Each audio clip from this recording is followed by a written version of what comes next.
मिनश्शैतानिर्रजीम बिस्मिल्लाहिर्रहमानिर्रहीम। आज का हमारा सबक तफसीर सूरह आल इमरान की आयत नंबर 127 से लेके 132 तक। लियक़तअ तारफ़म मिनल्लज़ीना कफ़रू औ यकबितहुम फ़यनक़लिबू ख़ाइबीन। अल्लाह ताला बयान कर रहे हैं कि बदर का जो मौका था वो जंग क्यों की गई, वो जंग बर्पा क्यों की गई, क्योंकि नबी करीम सल्लल्लाहु अलैहि वसल्लम और सहाबा कराम को नहीं पता था कि जंग हो जाएगी और तैयारी भी नहीं थी, लेकिन अल्लाह ताला को कुछ और ही मंजूर था।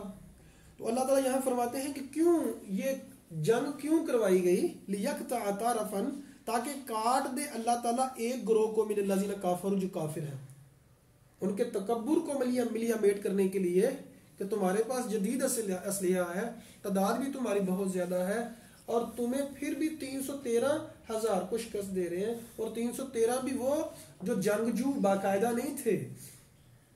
कुरैश जो लेके आए थे वो बाकायदा तौर पे जंगजू लोगों को लेके आए थे। तो नबी करीम सल्लल्लाहु अलैहि वसल्लम के साथ साथी सारे बहुत अच्छे जंगजू भी नहीं थे और सामान भी पूरा नहीं था, किसी के पास तलवार कोई नहीं, घोड़े नहीं थे, मतलब जंग का सामान भी पूरा नहीं था। लेकिन अल्लाह ताला ने ऐसा किया, और यकबितहुम, या उनको जलील कर दे, फ़यनक़लिबू ख़ाइबीन, और वो नामुराद लौट के, क्योंकि वो आ रहे थे खत्म करने के लिए, मुसलमानों को खत्म करने के लिए आ रहे थे।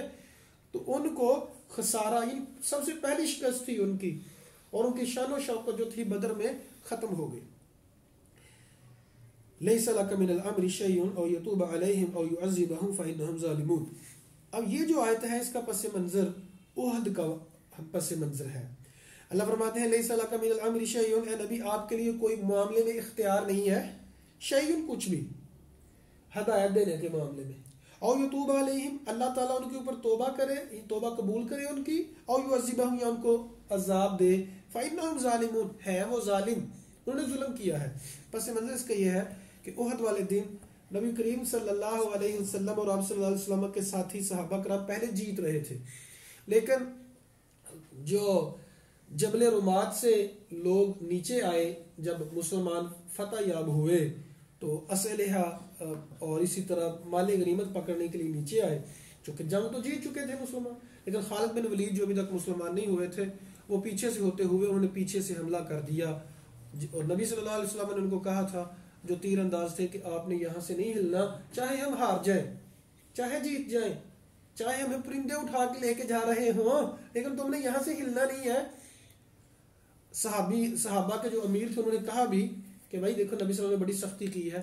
तो दूसरों ने कहा कि देखें वो तो उस वक्त था जब जंग हो रही हो, ये तो जंग खत्म हो गई है, वो लोग भाग गए हैं, तो अब यहाँ खड़े होने का कोई जवाज नहीं है, सो हम जाते हैं। तो उस वक्त जब उन्होंने अचानक हमला किया तो मुसलमानों का बहुत ज्यादा नुकसान हुआ, फतह जो है वो शिकस्त में बदल गई। नबी करीम सल्लल्लाहु अलैहि वसल्लम के दंदान मुबारक शहीद हुए, और लोगों में ये मशहूर हो गया कि नबी करीम सल्लल्लाहु अलैहि वसल्लम शहीद हो गए हैं। बहुत बड़ा जो था वो हादसा था, गमनाक हालत थी। तो नबी करीम सल्लल्लाहु अलैहि वसल्लम के जब दंदान मुबारक भी शहीद कर दिए उन्होंने तलवार के साथ, तो नबी सल्लल्लाहु अलैहि वसल्लम ने कहा कि अल्लाह ताला ऐसे लोगों को कैसे हिदायत देगा जिन्होंने अपने नबी को शहीद कर दिया, अपने नबी को जख्मी कर दिया है, ऐसे लोगों को अल्लाह कैसे हिदायत देगा। अल्लाह ताला ने ये आयत नाज़िल की कि नबी हिदायत देना या ना देना ये आपका काम नहीं है, ये मेरा काम है। ये आयत अगर हम अच्छी तरह से समझ लें, फिरका वारियत खत्म हो सकती है इससे। हम में से हर एक ने ठेका लिया हुआ है इस बात का कि मैं हक पे हूँ, दूसरे के बातिल पे हैं, दूसरे जहन्नमी हैं, मैं सच्चा हूँ, दूसरे गलत हैं। मुझे ये बताएं अजीजों, अगर अल्लाह ने मुहम्मद रसूलुल्लाह सल्लल्लाहु अलैहि वसल्लम को इस चीज की इजाजत नहीं दी कि आप फैसला करें कि वो गुमराह हैं, उन्हें अल्लाह हिदायत नहीं मिलनी, हम कहते हैं ना इसे कैसे हिदायत मिलनी है, ये तो हिदायत के लायक का नहीं है। जब नबी को इजाजत नहीं दी, हालांकि वो पक्के काफिरों के बारे में कह रहे हैं, तो मुझे और आपको कैसे इजाजत अल्लाह देगा? क्या मुझे और आपको इजाजत है इस चीज की कि हम एक दूसरे के ऊपर फतवे लगाते रहें? कतई हरगिज हरगिज नहीं है, हमें इजाजत नहीं है किसी के बारे में फैसला करने की, ये जन्नती है या जहन्नमी है,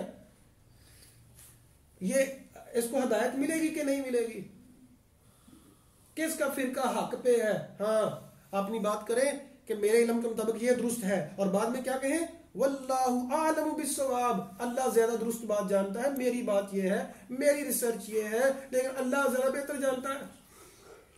نبی صلی اللہ علیہ وسلم کے صحابہ اسی طرح کرتے تھے۔ بعض دفعہ تو آپ صلی اللہ علیہ وسلم نے یہ لفظ بولا کہ میں یہ کہتا ہوں لیکن اللہ عالم بالصواب، اللہ زیادہ جانتا ہے بہتر بات کیا ہے۔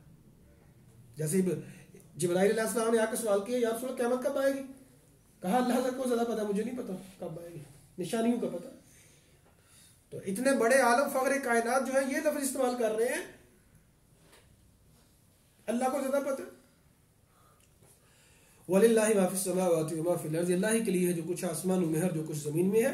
يَغْفِرُ لِمَن يَشَاءُ وَيُعَذِّبُ مَن يَشَاءُ، اللہ تعالیٰ بخش دے گا جسے چاہے گا اور عذاب دے گا جسے چاہے گا۔ وَاللَّهُ غَفُورٌ رَحِيمٌ، اللہ تعالیٰ بخشنے والا رحم کرنے والا ہے۔ یا ایھا الذین آمنوا، اے ایمان والو، لا تأکلوا الربا اضعافا مضاعفۃ، سود نہ کھاؤ جو بڑھتا رہتا ہے۔ واتقوا اللہ، اللہ تعالیٰ سے ڈر جاؤ، لعلکم تفلحون، تاکہ تم کامیاب ہو جاؤ۔ اس دور میں یہ صورت تھی، کوئی انسان کسی کو قرض دیتا تھا، اب وقت کے اوپر قرض نہیں واپس نہیں لوٹا سکا تو اس کا وہ بڑھ جاتا تھا۔ 5000 ہے تو وہ نہیں دے سکا، اب 10 ہو گیا، اب 11 ہو گیا۔ موجودہ صورتحال بھی بینکوں کی یہی ہے، لوگ جو ہیں زندگی بھر سود کے پیسے ادا کرتے کرتے مر جاتے ہیں، لیکن سود کے پیسے ادا نہیں ہوتے۔ یہ سود کا معاملہ اتنا خطرناک ہے، اتنا خطرناک ہے، جس نے اسلام کو سمجھنا ہو وہ سود سے سمجھے کہ اسلام کیا صحیح کہتا ہے کہ نہیں۔ اسلام کہتا ہے کہ صدقے سے مال کم نہیں ہوتا، لوگ نہیں مانتے۔ اسلام کہتا ہے کہ سود میں برکت نہیں ہے، تو ایسا ہی ہے، لوگوں کو نظر آتا ہے کہ سود سے پیسہ بڑھ رہا ہے، لیکن حقیقت میں وہ تباہی ہوتی ہے، حقیقت میں وہ بربادی ہوتی ہے۔ صدقہ دینے سے مال اسلام کہتا ہے کم نہیں ہوتا، لوگوں کو نظر آتا ہے کم ہوتا ہے، لیکن وہ کم نہیں ہوتا، اس میں برکت بڑھ جاتی ہے۔ آپ کبھی نہیں دیکھیں گے ایسے شخص کو جو سود کھانے والا ہے خوشحال ہو، اور ایسا شخص جو صدقہ دیتا ہو وہ تنگ دست ہو، ایسا نہیں آپ دیکھیں گے۔ اللہ کا ایک سسٹم ہے۔ وَاتَّقُوا النَّارَ الَّتِي أُعِدَّتْ لِلْكَافِرِينَ، اس نار سے، اس جہنم کی آگ سے ڈر جاؤ، اعدت للکافرین، جو کافروں کے لیے تیار کی گئی ہے۔ تیار کافروں کے لیے کی گئی ہے، تم وہاں نہ جانا، تم وہاں جانے کی پلاننگ مت کرو۔ کیوں؟ مسلمان جو ہوتا ہے اس کی اپنی مرضی نہیں ہوتی، مسلمان تو اللہ کی مرضی کے مطابق چلتا ہے۔